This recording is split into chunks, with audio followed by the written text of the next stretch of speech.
Hi welcome back to my channel. So ಇವತ್ತಿನ ಒಂದು ವಿಡಿಯೋದಲ್ಲಿ ತುಂಬ ಇಂಪಾರ್ಟೆಂಟ್ ಇದೆ. ಕೆಲವೊಬ್ಬರಿಗೆ ಡೌಟ್ ಇರುತ್ತೆ, ವಿಶ್ ಲಿಂಕಲ್ಲಿ ಅರ್ನಿಂಗ್ಸ್ ಮಾಡ್ಬೋದಾ, ಅಫಿಲಿಯೇಟ್ ಮಾರ್ಕೆಟಿಂಗಲ್ಲಿ ಅರ್ನಿಂಗ್ಸ್ ಮಾಡ್ಬೋದಾ, ಯಾವುದೇ ಥರ ಮೋಸ ಆಗೋದಿಲ್ವಾ ಅಂತ ಹೇಳ್ಬಿಟ್ಟು. ನನಗೆ ಇಲ್ಲಿವರೆಗೂ ನಾನು ಅರ್ನಿಂಗ್ಸ್ ಮಾಡಿರೋದಾಗಿರ್ಬೋದು ಅಥವಾ ನನ್ನ ಒಂದು ಎಕ್ಸ್ಪೀರಿಯೆನ್ಸ್ ಆಗಿರ್ಬೋದು, ಎಷ್ಟು ದುಡ್ಡು ಕಟ್ಟಾಗುತ್ತೆ, ಹಾಗೆ ಎಷ್ಟು ಬರುತ್ತೆ, ಏನೇನೆಲ್ಲ ಕಟ್ಟಾಗುತ್ತೆ, ಸೊ ಅದ್ರ ಬಗ್ಗೆ ಇವತ್ತಿನ ಒಂದು ವೀಡಿಯೋದಲ್ಲಿ ನಿಮಗೆ ಒಂದು ಸ್ವಲ್ಪ ಎಕ್ಸ್ಪ್ಲೈನ್ ಮಾಡಬೇಕು ಅಂದ್ಕೊಂಡಿದ್ದೀನಿ. ಯಾಕಂದರೆ ಡೀಟೇಲಾಗಿ ಯಾರೂ ವೀಡಿಯೋ ಮಾಡಿಲ್ಲ ಇನ್ನೂವರೆಗೂ. ಬಟ್ ನನ್ನ ಎಕ್ಸ್ಪೀರಿಯೆನ್ಸ್, ನನ್ನ ಒಂದು ಟೆಕ್ ಚಾನಲ್ನಲ್ಲಿ ನಾನು ನಿಮಗೆ ಒಂದು ಇನ್ಫಾರ್ಮೇಷನ್ ಕೊಡಬೇಕು ಅಂತ ಹೇಳ್ಬಿಟ್ಟು ಈ ವಿಡಿಯೋ ಮಾಡ್ತಾಯಿದ್ದೀನಿ. ಐ ಹೋಪ್ ನಿಮ್ಮೆಲ್ರಿಗೂ ಕೂಡ ಹೆಲ್ಪ್ ಆಗುತ್ತೆ ಅಂತ ಅಂದ್ಕೋತೀನಿ. ಇದರ ರಿಲೇಟೆಡ್ ಆಗಿ ಸಾಕಷ್ಟು ವೀಡಿಯೋಸ್ ಹಾಕಿದ್ದೀನಿ. ಹೇಗೆ ಸ್ಟಾರ್ಟ್ ಮಾಡಬೇಕು, ಏನೆಲ್ಲ ರೂಲ್ಸ್ ಫಾಲೋ ಮಾಡಬೇಕು, ಆ್ಯಂಡ್ ಯಾವ ಥರ ಮಾಡಿದರೆ ಅರ್ನಿಂಗ್ಸ್ ಮಾಡ್ಬೋದು, ನಮಗೂ ಲಾಸ್ ಆಗದೇ ಕಮಿಷನ್ ಯಾವ ಥರ ಬರುತ್ತೆ, ಸೊ ಪ್ರತಿಯೊಂದು ಕೂಡ ವೀಡಿಯೋಸ್ ಹಾಕಿದ್ದೀನಿ. ಹೋಗಿ ಚೆಕ್ ಮಾಡಿ. ಆ್ಯಂಡ್ ಫಾಲೋವರ್ಸು, ಸಬ್ಸ್ಕ್ರೈಬರ್ಸು ಇಲ್ಲದೇ ಇದ್ದರೂ ಕೂಡ ಸ್ಟಾರ್ಟಿಂಗಿಂದ ಕೂಡ ನೀವು ಯಾವ ಥರ ಅರ್ನಿಂಗ್ಸ್ ಮಾಡ್ಬೋದು ಅದನ್ನು ಕೂಡ ವೀಡಿಯೋಸ್ ಹಾಕಿದ್ದೀನಿ. ಮೊನ್ನೆ 2 ವೀಡಿಯೋ ಹಾಕಿದ್ದೀನಿ. ಸೊ ಇನ್ಸ್ಟಾಗ್ರಾಮಲ್ಲಿ ಹಾಗೆ ಯೂಟ್ಯೂಬಲ್ಲಿ ಸಾಕಷ್ಟು ಜನ ನನಗೆ ಈ ಒಂದು ಅಫಿಲಿಯೇಟ್ ಮಾರ್ಕೆಟಿಂಗ್ ವೀಡಿಯೋಗೆ ಕಮೆಂಟ್ ಮಾಡಿರೋದಂದರೆ AutoDM ಹೋಗ್ತಾಯಿಲ್ಲ, ಲಾಗಿನ್ ಆಗ್ತಾಯಿಲ್ಲ ಅಂತಲೇ ಮಾಡಿದ್ದೀರಾ. ಸೊ ಅದು ಯಾಕೆ ಲಾಗಿನ್ ಆಗೋದಿಲ್ಲ, ಆ್ಯಂಡ್ ಅದರ ರೂಲ್ಸ್ ಏನೇನಿದೆ, AutoDM ಹೋಗದೇ ಇದ್ರೂ ಯಾವ ಥರ ನಾವು ಅರ್ನಿಂಗ್ಸ್ ಮಾಡ್ಬೋದು ಅನ್ನೋದನ್ನು ಕೂಡ ವೀಡಿಯೋ ಮಾಡಿ ಹಾಕಿದ್ದೀನಿ. ಒಂದು ಸರ್ತಿ ಹೋಗಿ ಚೆಕ್ ಮಾಡಿ, ನಿಮಗೆ ಎಲ್ಲ ಡೌಟ್ಸು ಕ್ಲಿಯರ್ ಆಗುತ್ತೆ. ಆ್ಯಂಡ್ ಅದಕ್ಕೂ ಮೀರಿ ನಿಮಗೇನಾದ್ರು ಡೌಟ್ಸ್ ಇತ್ತು ಅಂದರೆ ಕಮೆಂಟ್ ಮಾಡಿ. ಸೊ ನೆಕ್ಸ್ಟ್ ವೀಡಿಯೋದಲ್ಲಿ ಅದ್ರ ಬಗ್ಗೆ ಎಕ್ಸ್ಪ್ಲೇನ್ ಮಾಡ್ತೀನಿ, ಅಥವಾ ಕಮೆಂಟಲ್ಲೇ ನಾನು ರಿಪ್ಲೈ ಕೊಟ್ಟಿರ್ತೀನಿ. ಓಕೆನಾ? ಸೊ ಐ ಹೋಪ್ ಎಲ್ಲ ವೀಡಿಯೋಸು ನಿಮಗೆ ಹೆಲ್ಪ್ ಆಗ್ತಾಯಿದೆ ಅಂದ್ಕೊಳ್ತೀನಿ. ಯಾಕಂದರೆ ಕೆಲವೊಬ್ಬರು ಕಮೆಂಟ್ ಮಾಡ್ತೀರಾ, ಬಟ್ ನನಗೆ ಏನಂದರೆ, ನೀವು ಒಂದು ವೀಡಿಯೋಗೆ ಲೈಕ್ ಕೊಟ್ಟರೆ ನನಗೆ ಅರ್ಥ ಆಗುತ್ತೆ, ಓಕೆ ಈ ಒಂದು ಇನ್ಫಾರ್ಮೇಷನ್ ಜನಕ್ಕೆ ಇಷ್ಟ ಆಗ್ತಾಯಿದೆ ಅಂತ ಹೇಳ್ಬಿಟ್ಟು. ಅದ್ರ ಮುಖಾಂತರ ನಾನು ಇನ್ನೂ ಜಾಸ್ತಿ ಅದ್ರ ಬಗ್ಗೆ ವೀಡಿಯೋಸ್ ಮಾಡೋಕ್ಕೆ ಹೆಲ್ಪ್ ಆಗುತ್ತೆ. ಸೊ ಹಾಗಾಗಿ ಪ್ಲೀಸ್ ವೀಡಿಯೋಗೆ ಲೈಕ್ ಕೊಡಿ, ಚಾನಲ್ನ ಸಬ್ಸ್ಕ್ರೈಬ್ ಮಾಡ್ಕೊಳ್ಳಿ, ಇಲ್ಲಾಂದರೆ ಸಬ್ಸ್ಕ್ರೈಬ್ ಮಾಡ್ಕೊಳ್ಳಿ. ವೀಡಿಯೋಸ್ ಎಲ್ಲ ಹೋಗಿ ಚೆಕ್ ಮಾಡಿ. ನನಗನ್ಸಿರೋ ಮಟ್ಟಿಗೆ ಇನ್ಸ್ಟಾಗ್ರಾಮಲ್ಲಿ ಯಾರೂ ಇಷ್ಟು ಡೀಪಾಗಿ ಇನ್ಫಾರ್ಮೇಷನ್ ಕೊಟ್ಟಿಲ್ಲ. ಯೂಟ್ಯೂಬಲ್ಲಿ ಯಾರೂ ಇಷ್ಟು ಡೀಪಾಗಿ ಇನ್ಫಾರ್ಮೇಷನ್ ಕೊಟ್ಟಿಲ್ಲ. ಯಾಕಂದರೆ ನೀವು ಡೈರೆಕ್ಟಾಗಿ ನಾವು ಅದನ್ನು ಎಕ್ಸ್ಪೀರಿಯೆನ್ಸ್ ಮಾಡಿ ಹೇಳೋದೇ ಬೇರೆ ಆಗುತ್ತೆ. ಜಸ್ಟ್ ಬೇರೆದವ್ರ ವೀಡಿಯೋ ನೋಡಿ ಅಥವಾ ಅದ್ರ ಬಗ್ಗೆ ಓದ್ಕೊಂಡು ಹೇಳೋದೇ ಬೇರೆ ಆಗುತ್ತೆ. ಹಾಗಾಗಿ ನಾನು ಇನ್ಸ್ಟಾಗ್ರಾಮಲ್ಲಿ ಆ್ಯಂಡ್ ಯೂಟ್ಯೂಬಿಂದ ಕೂಡ ಈ ಒಂದು ಅಫಿಲಿಯೇಟ್ ಮಾರ್ಕೆಟಿಂಗ್ ಮಾಡ್ತಾಯಿದ್ದೀನಿ. ಎಕ್ಸ್ಪೀರಿಯೆನ್ಸ್ ಆಗಿದೆ. ಅದರಲ್ಲಿ ಏನೇನೆಲ್ಲ ಪ್ರಾಬ್ಲಮ್ಸ್ ಬರುತ್ತೆ, ಆ್ಯಂಡ್ ಏನೇನೆಲ್ಲ ಕಟ್ ಆಗುತ್ತೆ, ಹೇಗೆ ನಮಗೆ ಅಮೌಂಟ್ ರಿಸೀವ್ ಆಗುತ್ತೆ, ಪ್ರತಿಯೊಂದೂ ಕೂಡ ನಾನು ವೀಡಿಯೋ ಮಾಡಿ ಹಾಕ್ತಾಯಿದ್ದೀನಿ. ಯಾಕಂದರೆ ನೆಕ್ಸ್ಟ್ ಮಾಡೋರಿಗೆ ಹೆಲ್ಪ್ ಆಗಲಿ ಅಂತ ಹೇಳ್ಬಿಟ್ಟು. ಯಾಕಂದರೆ ಮಾಡಬೇಕು ಅನ್ನೋ ಆಸೆ ಎಲ್ರಿಗೂ ಇದೆ, ಆದರೆ ಅದನ್ನು ಯಾವ ಥರ ಮಾಡಬೇಕು ಅಂತ ಕಂಪ್ಲೀಟ್ ಮಾಹಿತಿ ಯಾರಿಗೂ ಗೊತ್ತಿಲ್ಲ. ಸೊ ಹಾಗಾಗಿನೇ ಡೌಟ್ಸ್ ಇಟ್ಕೊಂಡು ಕಮೆಂಟ್ ಮಾಡ್ತೀರಾ, ಇನ್ಸ್ಟಾಗ್ರಾಮಲ್ಲೇ ಆಗಿರ್ಬೋದು ಅಥವಾ ಯೂಟ್ಯೂಬಲ್ಲೇ ಆಗಿರ್ಬೋದು. ಅದಕ್ಕೋಸ್ಕರ ನಾನು ಆದಷ್ಟು ವೀಡಿಯೋಸ್ ಮಾಡಿ ಹಾಕ್ತಾಯಿದ್ದೀನಿ. ಸೊ ನನಗೆ ಏನೇನು ಎಕ್ಸ್ಪೀರಿಯೆನ್ಸ್ ಆಗುತ್ತೆ ಹೊಸದು ಅದೆಲ್ಲ ಕೂಡ ಶೇರ್ ಮಾಡ್ಕೋತಾ ಇದ್ದೀನಿ. ಸಬ್ಸ್ಕ್ರೈಬ್ ಮಾಡ್ಕೊಂಡಾಗ ವೀಡಿಯೋಸ್ ನೋಟಿಫಿಕೇಷನ್ ಬರುತ್ತೆ. ಸೊ ತಪ್ಪದೆ ನೋಡಿ. ಪ್ರತಿಯೊಂದು ವೀಡಿಯೋದಲ್ಲೂ ಕೂಡ ಸಪ್ರೇಟಾಗಿ ಬೇರೆ ಬೇರೆ ಮಾಹಿತಿನೇ ಕೊಟ್ಟಿರ್ತೀನಿ, ನಿಮ್ಗೆ ಹೆಲ್ಪ್ ಆಗಲಿ ಅಂತ ಹೇಳ್ಬಿಟ್ಟು. ಐ ಹೋಪ್ ಈ ವಿಡಿಯೋ ಕೂಡ ನಿಮಗೆ ಇಷ್ಟ ಆಗುತ್ತೆ ಅಂತ ಅಂದ್ಕೋತೀನಿ. ಸೊ ಬನ್ನಿ ಇವಾಗ ವೀಡಿಯೋನ ಸ್ಟಾರ್ಟ್ ಮಾಡೋಣ. ಇವತ್ತಿನ ವೀಡಿಯೋದಲ್ಲಿ ನಾನು ನಿಮಗೆ ಏನು ಹೇಳಬೇಕು ಅಂದ್ಕೊಂಡಿದ್ದೀನಿ ಅಂದರೆ, ನನಗೆ ಫೆಬ್ರವರಿ ಮಂತಲ್ಲಿ ಎಷ್ಟು ಅಮೌಂಟ್ ಬಂತು ಆ್ಯಂಡ್ ಅದರಲ್ಲಿ ಏನೇನೆಲ್ಲ ಕಟ್ ಆಗುತ್ತೆ. ಸೊ ನಿಮಗೆ ಒಂದು ಐಡಿಯಾ ಕೊಡ್ತೀನಿ. ಯಾಕಂದರೆ ಅಲ್ಲಿ ಏನು ಅಮೌಂಟು ತೋರಿಸುತ್ತೆ ಅಲ್ವಾ, ಅಷ್ಟು ಅಮೌಂಟು ಕೂಡ ನಮಗೆ ರೀಚ್ ಆಗೋದಿಲ್ಲ. ಸೊ ಅದರಲ್ಲಿ ಕಟ್ ಆಗುತ್ತೆ. ಸೊ ಕೆಲವೊಂದು ಮಿಸ್ಟೇಕ್ಸ್ ಆಗಿರ್ಬೋದು ಅಥವಾ ಕೆಲವೊಂದು ರೂಲ್ಸ್ ಆಗಿರ್ಬೋದು, ಅದರಿಂದ ನಮಗೆ ಕಟ್ ಆಗ್ತಾ ಹೋಗುತ್ತೆ. ಫೈನಲ್ ಅಮೌಂಟ್ ಅಂತ ಹೇಳ್ಬಿಟ್ಟು ನಮಗೆ ಬರೋದೇ ಬೇರೆ ಆಗಿರುತ್ತೆ. ಸೊ ಎಲ್ರಿಗೂ ಅಷ್ಟೇ, ಫೈನಲ್ ಅಮೌಂಟ್ ಅಂತ ಬರೋದೇ ಬೇರೆ. ಆ ಕಟ್ ಆಗೋದಕ್ಕೆ ರೀಸನ್ ಏನೇನಿದೆ, ಹೇಗೆ ಆ ಒಂದು ವಿಶ್ ಲಿಂಕ್ ಆ್ಯಪ್ ವರ್ಕ್ ಆಗುತ್ತೆ ಅಂತ ಹೇಳ್ಬಿಟ್ಟು ನಿಮಗೆ ಒಂದು ಐಡಿಯಾ ಕೊಡಬೇಕು ಅಂತ ಹೇಳ್ಬಿಟ್ಟು ಈ ಒಂದು ವೀಡಿಯೋ ಮಾಡ್ತಾಯಿದ್ದೀನಿ. ಸೊ ಎಲ್ಲೂ ಕೂಡ ಸ್ಕಿಪ್ ಮಾಡಿದೆ ನೋಡಿ. ಇದರಲ್ಲೂ ಏನಾದರೂ ಡೌಟ್ ಇತ್ತು ಅಂದರೆ ಕಮೆಂಟ್ ಮಾಡಿ, ಓಕೆನಾ? ಸೊ ಇವಾಗ ಬನ್ನಿ ವಿಶ್ ಲಿಂಕ್ ಆ್ಯಪ್ ಓಪನ್ ಮಾಡೋಣ. So wish link app open ಮಾಡಿದಾಗ ಈ ಥರ ಒಂದು ಪೇಜ್ ಬರುತ್ತೆ, ಓಕೆನಾ? ಸೊ ಇಲ್ಲಿ ನಿಮಗೆ ಅನಾಲಿಟಿಕ್ಸ್ ಮೇಲೆ ಹೋಗೋಣ. ನಾನು ನಿಮಗೆ ಫೆಬ್ರವರಿ ತಿಂಗಳದು ಅಂದರೆ ಹೋದ ತಿಂಗಳಲ್ಲಿ ನಾನು ನಿಮಗೆ ಒಂದು ವೀಡಿಯೋ ಹಾಕಿದ್ದೆ, ಯಾವ ಥರ ಪೇಮೆಂಟ್ ಬಂದಿದೆ ಅಂತ ಹೇಳ್ಬಿಟ್ಟು. ಸೊ ಜಸ್ಟ್ ನನಗೂ ಕೂಡ ಅದು ಇನ್ನೂ ಫೈನಲೈಸ್ ಆಗಿದ್ದಿಲ್ಲ, ಅಮೌಂಟು ಪೇಔಟ್ ಆಗಿದ್ದಿಲ್ಲ. ಜಸ್ಟ್ ಬಂದಿರೋದನ್ನು ನಾನು ನಿಮಗೆ ತೋರಿಸಿದ್ದೆ. ಬಟ್ ಇವತ್ತು ನಾನು ನಿಮಗೆ ಪೇಔಟ್ ತೋರಿಸ್ತಾ ಇದ್ದೀನಿ. ಅಂದರೆ ನನ್ನ ಅಕೌಂಟ್ಗೆ ಎಷ್ಟು ಬಂದಿದೆ ಅಮೌಂಟು, ಸೊ ಅದನ್ನು ನಾನು ನಿಮಗೆ ತೋರಿಸ್ತೀನಿ, ನಿಮಗೆ ಒಂದು ಐಡಿಯಾ ಬರುತ್ತೆ. ಓಕೆನಾ. ಸೊ ಇಲ್ಲಿ ಪೇಔಟ್ ಮೇಲೆ ಹೋದ್ಮೇಲೆ ಇದ್ರ ಮೇಲೆ ಕ್ಲಿಕ್ ಮಾಡೋಣ. ಸೊ ಕ್ಲಿಕ್ ಮಾಡಿದ್ಮೇಲೆ ನಿಮಗೆ ಇಲ್ಲಿ ಸಿಗುತ್ತೆ ಲೈಫ್ ಟೈಮ್ ಪೇಔಟ್ ಫ್ರಮ್ ವಿಶ್ಲಿಂಕ್ ಅಂತ ಹೇಳ್ಬಿಟ್ಟು, ಅಂದರೆ ಇಷ್ಟು ದಿನದವರೆಗೂ ವಿಶ್ಲಿಂಕಿಂದ ಎಷ್ಟು ಅಮೌಂಟ್ ನಿಮಗೆ ಬಂದಿದೆ ಅಂತ ಹೇಳ್ಬಿಟ್ಟು. ನನಗೆ ಬಂದಿರೋದು 11,300 ರೂಪಾಯಿ. ಸೊ ಇದ್ರ ಮೇಲೆ ಕ್ಲಿಕ್ ಮಾಡಿದಾಗ ನಿಮಗೆ ಇಲ್ಲಿ ಒಂದು ಐಡಿಯಾ ಬರುತ್ತೆ. ಸೊ ಇಲ್ಲಿ ನಿಮಗೆ ಗೊತ್ತಾಗುತ್ತೆ ಏನಂತ ಹೇಳ್ಬಿಟ್ಟು. ಇದು ಬಂದುಬಿಟ್ಟು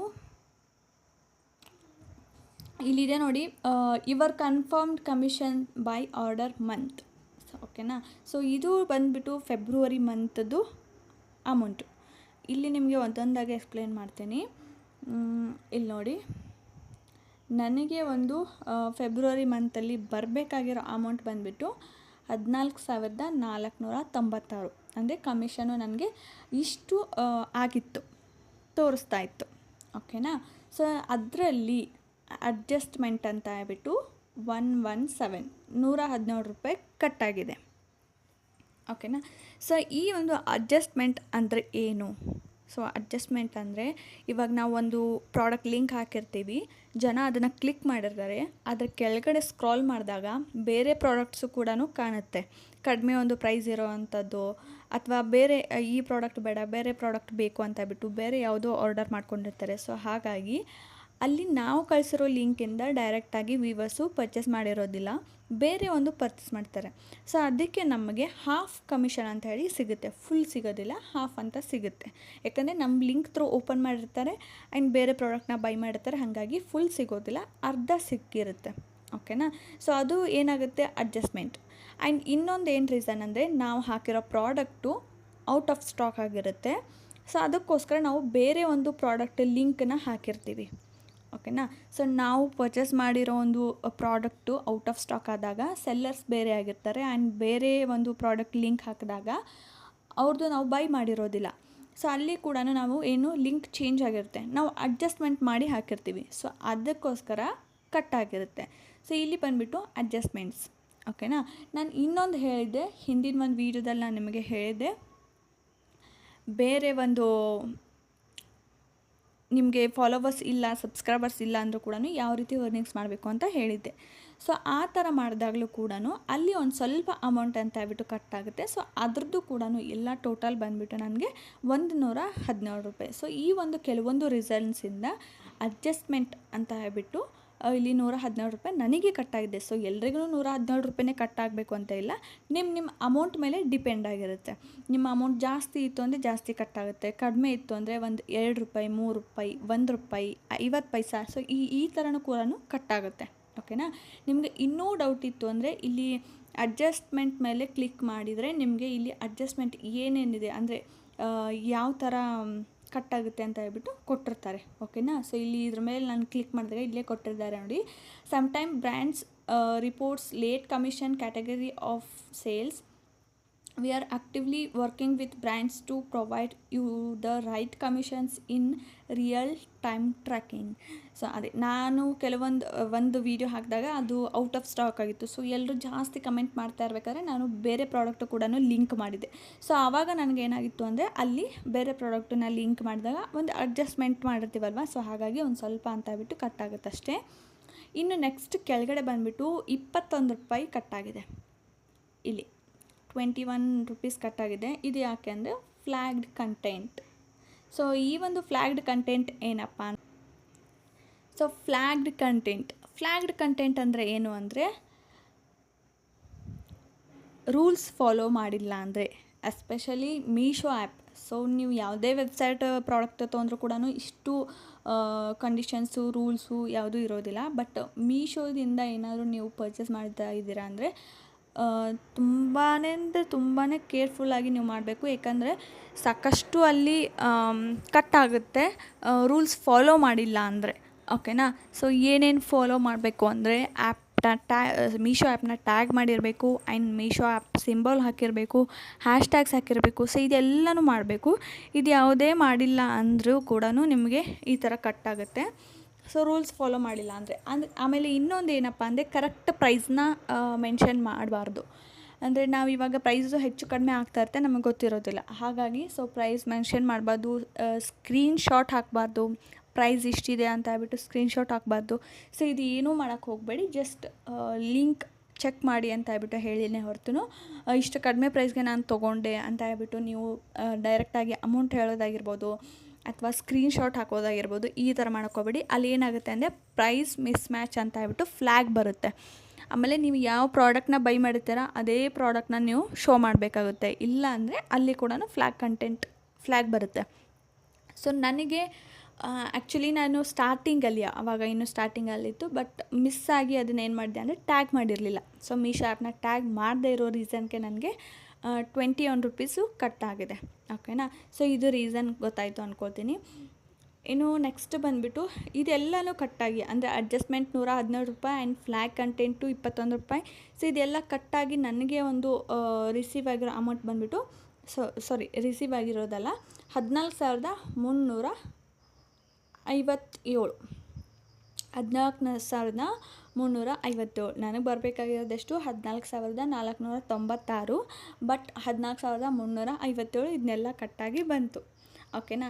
ಸೊ ಇಲ್ಲಿದೆ ನೋಡಿ, ಇನ್ನು ನೆಕ್ಸ್ಟ್ ಪ್ಲ್ಯಾನ್ ಬಂದುಬಿಟ್ಟು -3,386 ಕಟ್ಟಾಗಿದೆ. ಅಂದರೆ ₹3,386 ಕಟ್ಟಾಗಿದೆ. ಯಾಕೆ ರೀಸನ್ ಅಂದರೆ ಆ್ಯಕ್ಚುಲ್ ರಿಟರ್ನ್. ಓಕೆನಾ. ಸೊ ತೊಗೊಂಡಿರೋರು ಎಲ್ಲರೂ ಕೂಡ ಈ ಪ್ರಾಡಕ್ಟ್ನ ಯೂಸ್ ಮಾಡೋದಿಲ್ಲ. ಕೆಲವೊಂದು ರೀಸನ್ಸಿಂದ ಕಟ್ಟಾಗುತ್ತೆ, ಅಂದರೆ ರಿಟರ್ನ್ ಆಗುತ್ತೆ. ಇವಾಗ ಮನೇಲಿ ಪಾರ್ಸಲ್ ಬಂದಾಗ ಕಾಲ್ ರಿಸೀವ್ ಮಾಡಿಲ್ಲ ಅಂದರೆ ರಿಟರ್ನ್ ಹೋಗಿರುತ್ತೆ ಪ್ರಾಡಕ್ಟು. ಆ್ಯಂಡ್ ಕೆಲವೊಬ್ಬರಿಗೆ ಕ್ವಾಲಿಟಿ ಇಷ್ಟ ಆಗಿರೋದಿಲ್ಲ, ಕಲರ್ ಇಷ್ಟ ಆಗಿರೋದಿಲ್ಲ, ರಿಟರ್ನ್ ಮಾಡಿರ್ತಾರೆ. ಇನ್ನೊಂದು ಕೆಲವೊಂದು ರೀಸನ್ಸ್. ಓಕೆನಾ. ಸೊ ನಾವು ಆರ್ಡರ್ ಮಾಡೋದ್ರಿಂದ ನಮಗೆ ಗೊತ್ತಾಗುತ್ತೆ. ಸೊ ಕೆಲವೊಂದು ರೀಸನ್ಸಿಂದ ತೊಗೊಂಡಿರೋ ವ್ಯೂವರ್ಸು ಪ್ರಾಡಕ್ಟನ್ನು ರಿಟರ್ನ್ ಮಾಡಿದಾಗ ಈ ಥರ ಆ್ಯಕ್ಚುಲ್ ರಿಟರ್ನ್ಸ್ ಅಂತ ಹೇಳ್ಬಿಟ್ಟು ಎಷ್ಟು ಅಂತ ಹೇಳ್ಬಿಟ್ಟು ಕಟ್ಟಾಗುತ್ತೆ. ಇಲ್ಲಿ ₹3,386 ನನಗೆ ರಿಟರ್ನ್ಸ್ ಅಮೌಂಟು ಕಟ್ಟಾಗಿದೆ. ಅಂದರೆ ತೊಗೊಂಡು ಇಷ್ಟ ಆಗದೇನೋ ಇನ್ನೇನೋ ರೀಸನ್ಗೆ ರಿಟರ್ನ್ ಆಗಿರೋ ಪ್ರಾಡಕ್ಟದ್ದು ಅಮೌಂಟ್ ಬಂದುಬಿಟ್ಟು ಕಟ್ಟಾಗಿದೆ. ಎಷ್ಟು? ₹3,386. ಸೊ ಇಷ್ಟು ನಿಮಗೂ ಇಷ್ಟೇ ಆಗುತ್ತೆ ಅಂತಲ್ಲ, ನಿಮ್ಮ ಅಮೌಂಟ್ ಮೇಲೆ ಡಿಪೆಂಡ್ ಆಗಿರುತ್ತೆ. ಆ್ಯಂಡ್ ಯಾರೂ ರಿಟರ್ನ್ ಮಾಡಿಲ್ಲ ಅಂದರೆ ರಿಟರ್ನ್ ಆಗೋದಿಲ್ಲ, ಬಟ್ ರಿಟರ್ನ್ ಆಯಿತು ಅಂದರೆ ಈ ಥರ ತೋರಿಸುತ್ತೆ. ಸೊ ಇಷ್ಟು ಅಮೌಂಟು ಕಟ್ಟಾಯಿತು. ಇವಾಗ ಟೋಟಲ್ ಎಷ್ಟು ನೋಡಿ, ₹14,496 ನನಗೆ ಬರಬೇಕಾಗಿತ್ತು. ಅದರಲ್ಲಿ ₹3,386 ಆ್ಯಂಡ್ ₹117.21. ಸೊ ಇದೆಲ್ಲನೂ ಲೆಸ್ ಆಗಿಬಿಟ್ಟು ನನಗೆ ಒಂದು ತೋರಿಸಿರೋ ಅಮೌಂಟ್ ಬಂದುಬಿಟ್ಟು ₹10,970. ಓಕೆನಾ. ಸೊ ಇಲ್ಲಿ ನಿಮಗೆ ಕಾಣ್ತಾ ಇದೆ ಅನಿಸುತ್ತೆ, ₹10,970. ಇಷ್ಟೇ ಅಲ್ಲ, ಸೊ ಈ ಒಂದು ₹10,970 ಒಂದು ನಿಮಿಷ. ₹10,970 ಮತ್ತೆ ಲೆಸ್ ಆಗುತ್ತೆ. ಇಲ್ಲಿ ಬಂದುಬಿಟ್ಟು ಇಲ್ಲಿ ನೋಡಿ, ₹10,970 ಕಮಿಷನು ಕನ್ಫರ್ಮ್ ಆಯಿತು. ಮೀಶೋದವರು ಕನ್ಫರ್ಮ್ ಮಾಡಿದರು. ಬಟ್ ಇಲ್ಲಿ ಬಂದುಬಿಟ್ಟು ಟ್ಯಾಕ್ಸ್ ₹219 ಟ್ಯಾಕ್ಸ್ ಕಟ್ಟಾಯಿತು. ಓಕೆನಾ. So ₹219 tax ಕಟ್ಟಾಯಿತು. ಅಮೌಂಟು ಹೆಚ್ಚಿಗೆ ಇದೆ ಅಲ್ವಾ. ಸೊ ಅಮೌಂಟ್ ತಕ್ಕಂಗೆ ನಿಮಗೆ ಟ್ಯಾಕ್ಸ್ ಬೀಳುತ್ತೆ. ಜಾಸ್ತಿ ಅಂದರೆ ಜಾಸ್ತಿ, ಕಡಿಮೆ ಅಂದರೆ ಕಡಿಮೆ, ಈ ಥರ. ಸೊ ಇಲ್ಲಿ ನನಗೆ ₹219 ಟ್ಯಾಕ್ಸ್ TDS ಕಟ್ಟಾಯಿತು. ಸೊ 2% ಅಷ್ಟು ಟ್ಯಾಕ್ಸ್ ಕಟ್ಟಾಯಿತು. ಅದಾದಮೇಲೆ ನನಗೆ ಗ್ರ್ಯಾಂಡ್ ಟೋಟಲ್ ಅಂತ ಹೇಳ್ಬಿಟ್ಟು ಅಮೌಂಟ್ ಬಂದಿರೋದು ಜಸ್ಟ್ ₹10,751. ಅಂದರೆ ₹10,751 ನನಗೆ ಅಮೌಂಟ್ ಅಕೌಂಟಿಗೆ ರೀಚ್ ಆಗಿರೋದು. ಓಕೆನಾ. ಸೊ ಇಷ್ಟು ನಾವು ಅಂದ್ಕೊಂಡಿರೋದೆಷ್ಟು, 14,496, ಬಟ್ ಎಲ್ಲನೂ ಕಟ್ಟಾಗಿ ನನಗೆ ಬಂದಿರೋದು 10,751. ಸೊ ಇಷ್ಟು ಅಮೌಂಟ್. ಓಕೆನಾ. ಸೊ ಈ ಥರ ಇರುತ್ತೆ. ಬಟ್ ನಿಮಗೆ ಎಲ್ಲಿ ಗೊತ್ತಾಗುತ್ತೆ ಅಂದರೆ ಇಲ್ಲಿ. ಸೊ ಇವಾಗಲೂ ನೋಡಿ, ಇಲ್ಲಿ ಬಂದುಬಿಟ್ಟು ತೋರಿಸ್ತಾ ಇದೆ ಇವಾಗ ಆಲ್ ಟೈಮ್ ಪೆಂಡಿಂಗ್ ಕಮಿಷನ್ 8,135 ಅಂತ ಹೇಳ್ಬಿಟ್ಟು. ಓಕೆನಾ. ಸೊ ಇವಾಗ ಇದರ ಮೇಲೆ ಕ್ಲಿಕ್ ಮಾಡಿ.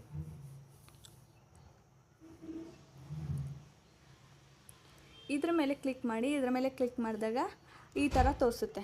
ಸೊ ಇಲ್ಲಿ ಬಂದುಬಿಟ್ಟು ನೋಡಿ, ಮೀಶೋದು ಎಷ್ಟಿದೆ, ಫ್ಲಿಪ್ಕಾರ್ಟ್ದು, ಮಿಂತ್ರಾದು ಎಷ್ಟೆಷ್ಟಿದೆ ಅದೆಲ್ಲ ತೋರಿಸುತ್ತೆ. ಇಲ್ಲಿ ಬಂದುಬಿಟ್ಟು ಮೀಶೋ ಒಂದು ಏನಿದೆ ಅಲ್ವಾ. ಸೊ ಇಲ್ಲಿ ಓಕೆ, ಮೀಶೋದು 7,300 7,300 ಅಷ್ಟಿದೆ ಅಂದರೆ ತೋರಿಸ್ತಾ ಇರೋದು. ಇದರಲ್ಲಿ ರಿಟರ್ನು 40-50% ರಿಟರ್ನ್ ಆಗಿರಬಹುದು, ಹೇಳಿಕ್ಕೆ ಬರೋದಿಲ್ಲ. ಆ್ಯಂಡ್ ಇಲ್ಲಿ ಕಮಿಷನ್ ಬರಬಹುದು ಒಂದು ಅಂದಾಜು ಕೊಟ್ಟಿರ್ತಾರೆ ಅವರು, ಅಂದರೆ ಒಂದು 3,700ರಿಂದ 4,400ವರೆಗೂ ಬರಬಹುದು ಅನ್ನೋ ಒಂದು ಅಂದಾಜು. ಇದು ಡೈಲಿ ಚೇಂಜ್ ಆಗ್ತಾ ಇರುತ್ತೆ. ಆ್ಯಂಡ್ ಇದನ್ನು ಕನ್ಫರ್ಮ್ ಅಲ್ಲ, ನಾನು ತೋರಿಸ್ದೆ ಅಲ್ವಾ ಆ ಮೆಥಡಲ್ಲಿ ಲೆಕ್ಕಾಚಾರ ಹಾಕಿದಾಗ ಲಾಸ್ಟ್ ಫೈನಲೈಸ್ ಕನ್ಫರ್ಮ್ ಯಾವ ಥರ ಇರುತ್ತೆ ಅಲ್ಲಿ ನಿಮಗೆ ಅಮೌಂಟ್ ಅನ್ನೋದು ಸಿಗುತ್ತೆ. ಓಕೆನಾ. ಸೊ ಇಲ್ಲಿ ನೋಡ್ತಾ ಇರ್ಬೋದು, ಇವಾಗ ನನಗೆ ಜಸ್ಟ್ ಇವಾಗ ಆಯಿತು ಅನಿಸುತ್ತೆ, ಇನ್ನೂವರೆಗೂ ಇರಲಿಲ್ಲ ನೋಡಿ. ಇಲ್ಲಿ ಕಮಿಷನ್ ಎಷ್ಟು 23 ರೂಪಾಯಿ ಕನ್ಫರ್ಮ್ ಆಗಿದೆ. ಅದರಲ್ಲಿ ಪೇಔಟ್ ಬಂದುಬಿಟ್ಟು 23 ರೂಪಾಯಿ ಬಂದಿದೆ. ಓಕೆನಾ. ಇಲ್ಲಿ TDS 46 ಪೈಸಾ ಕಟ್ಟಾಗಿದೆ ಅಷ್ಟೇ. ಸೊ ಈ ಥರ ಇರುತ್ತೆ. ಸೊ ಯಾವುದು ಕೂಡ ಇಲ್ಲಿ ತೋರಿಸ್ದಂಗೆ ನಮಗೆ ಅಷ್ಟೇ ಅಮೌಂಟ್ ಬರೋದಿಲ್ಲ. ಇವಾಗ ನೋಡಿದಾಗ ಹೆಂಗೆ ಅನಿಸುತ್ತೆ, ಇಲ್ಲಿ 8,000 ಬಂದಿದೆ ಅಂತ ಅನಿಸುತ್ತೆ. ಬಟ್ 8,000 ನಮಗೆ ರಿಸೀವ್ ಆಗೋದಿಲ್ಲ. ಅದರಲ್ಲಿ commission, return and adjustment, tax ಎಲ್ಲನೂ ಕಟ್ಟಾಗಿಬಿಟ್ಟು ಏನು ಬರುತ್ತೋ ಅದು ಪೇಔಟ್, ಅದು ನಮ್ಮ ಅಕೌಂಟಿಗೆ ರೀಚ್ ಆಗುತ್ತೆ.